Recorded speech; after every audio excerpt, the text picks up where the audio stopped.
Hey homeschool friends, welcome back to the final video of Curriculum Week for the 2024-2025 homeschool year.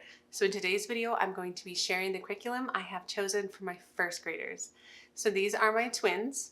They'll be 6.5 come fall, and I have some just amazing, awesome curriculum selected for them. Now what's funny is I've made this type of video 2 other times. So this is my 3rd time making a first grade curriculum reveal type video. So what I'm going to do is I'm going to link the other 2 above because I use different curriculum for different reasons because of different seasons. And honestly, this might not work for you, but some of the other ideas might. And so if you have an upcoming first grader, please go check out those videos because it's amazing even to me to see how different things are and just how I have to make different decisions based on the situation and the age of all of my kids. But enough of that. Let's just hop into this upcoming year's first grade selections.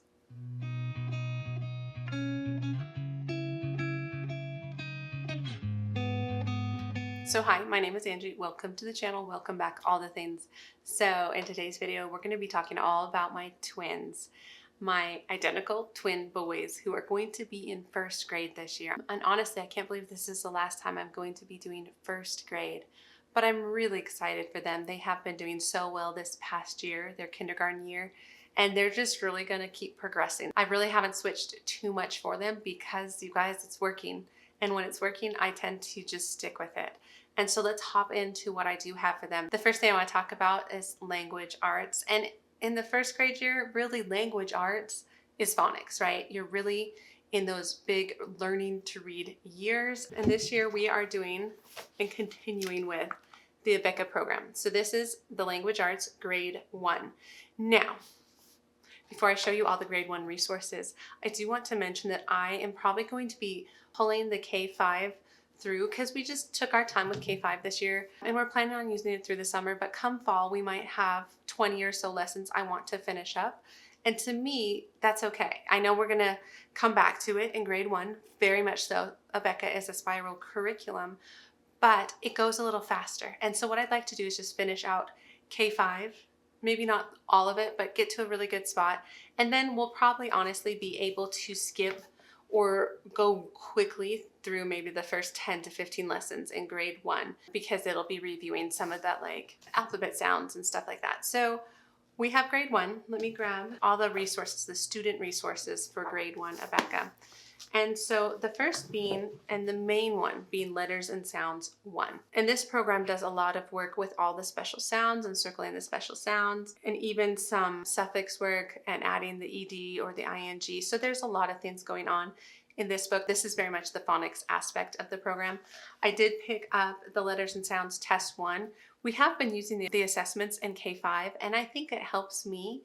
Again, we're not accredited in any way, shape, or form. This is just for my help. And this has a lot of like listening for special sounds or listening for blends and having them listen and write it down or things like that. So I think it's helpful gauge on kind of how well they're understanding something.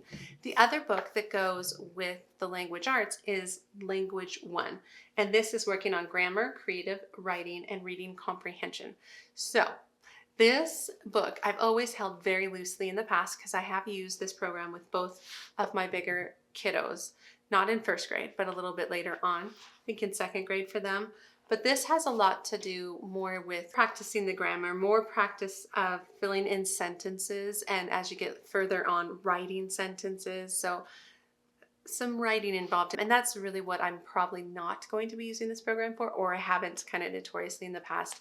When it gets a little too fast, when the writing of long sentences or the expectations get a little bit high, that's when I tend to either pull it back or take it out completely. But I decided to get the resource anyway because there is some really good practice. And I think the whole program really helps them connect all the dots. And the whole program also includes the readers. And so I have the grade 1 readers. Again, I've used them with my big kids. And this Abeka program, really the grade 1 program, was where both of my big kids just started taking off with their reading. And so this program starts fairly easy with like fun with pets and tiptoes. I think I'm going to show you inside some of these resources, so look for that.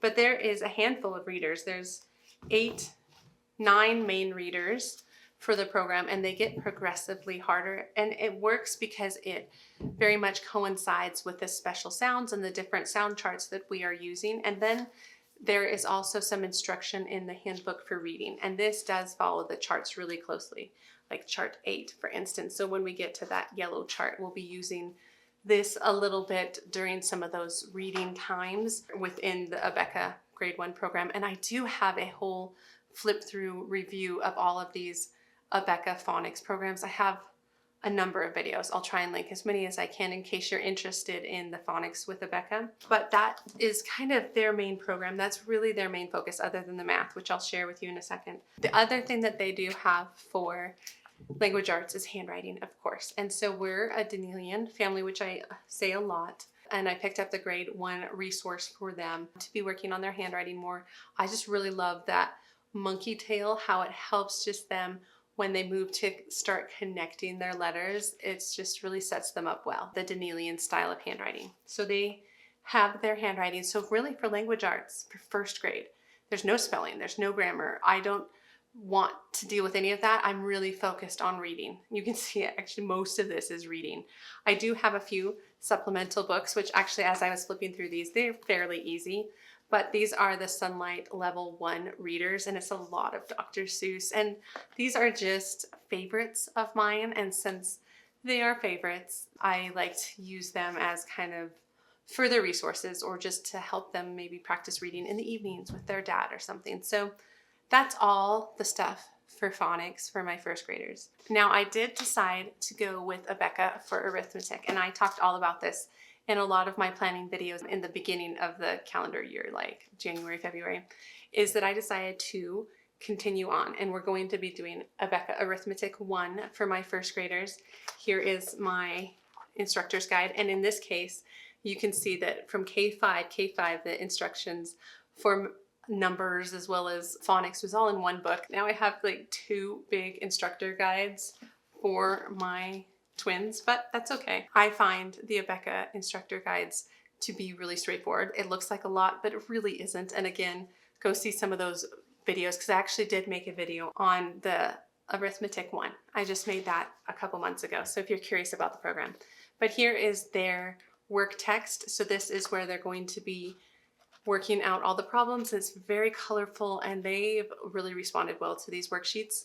Sometimes it's a little much, and we'll just kind of cross out some problems. But for the most part, they've both done really well with math, and early math, like the K5 was no problem for them.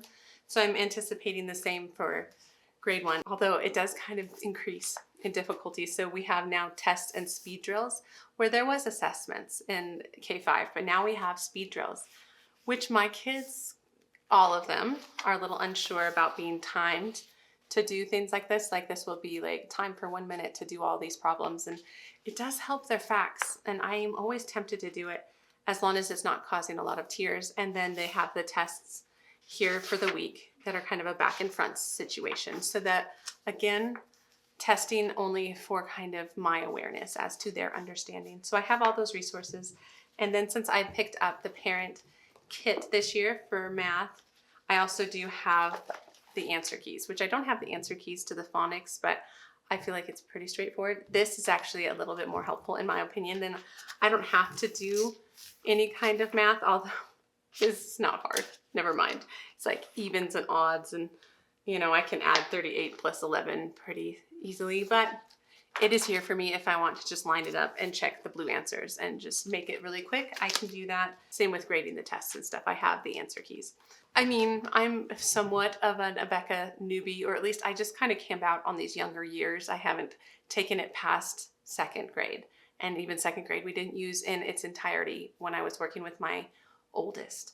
But the twins are responding really well to it, and so I'm just going to keep what works, you know? It's just a good motto to have.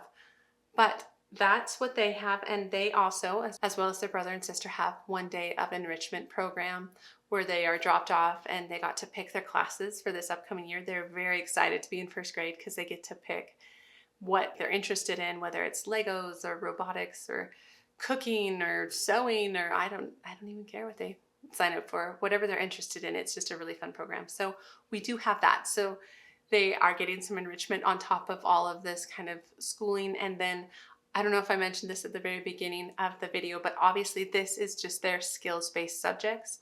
I've talked about their more content-based subjects like the history, Bible, literature, as well as science during my Monday video where we talked about family subjects. So go check that out if you're feeling like this isn't quite enough. Where's everything else? That was in that other video. This is just really their on grade level material for this upcoming school year. So yeah, that's what I have, you guys. I can't believe I am done with curriculum week. That is everything I have to share. Go check out those past videos if you missed them. Let me know if you have any questions.